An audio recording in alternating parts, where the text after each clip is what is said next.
আখাউড়ায় পবিত্র ঈদ মিলাদুন্নবী সাল্লাল্লাহু আলাইহি ওয়াসাল্লাম পালিত। যথাযোগ্য ধর্মীয় ভাবগাম্ভীর্যের মধ্য দিয়ে ব্রাহ্মণবাড়িয়ার আখাউড়ায় পবিত্র ঈদে মিলাদুন্নবী সাল্লাল্লাহু আলাইহি ওয়াসাল্লাম পালিত হয়েছে।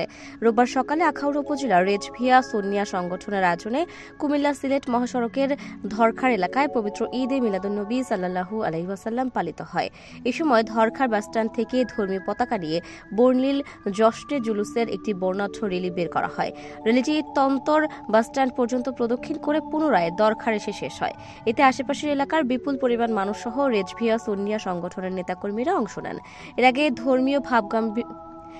ধর্মীয় ভাবগাম্ভীর পরিবেশে আখেরি নবী হযরত মুহাম্মদ সাল্লাল্লাহু আলাইহি ওয়াসাল্লামের পূর্ণাঙ্গ জীবন নিয়ে আলোচনা, পবিত্র কোরআন তেলাওয়াত ও মিলাদ মাহফিল অনুষ্ঠিত হয়। মাহফিলে প্রধান অতিথি হিসেবে উপস্থিত ছিলেন নেত্রকোনা রেজভিয়া দরবার শরীফের গদ্দিনিশিন পীর আল্লামা ডাক্তার কারি সিরাজুল আমিন রেজভী। আখাউড়ার রেজভিয়া সুন্নিয়া সংগঠনের সভাপতি মুজিবুর রহমান রেজভীর সভাপতিত্বে মিলাদুন্নবীর আয়োজিত সমাবেশে দেশ, সমাজ ও পরিবারের কল্যাণে বিশেষ মোনাজাত অনুষ্ঠিত হয়।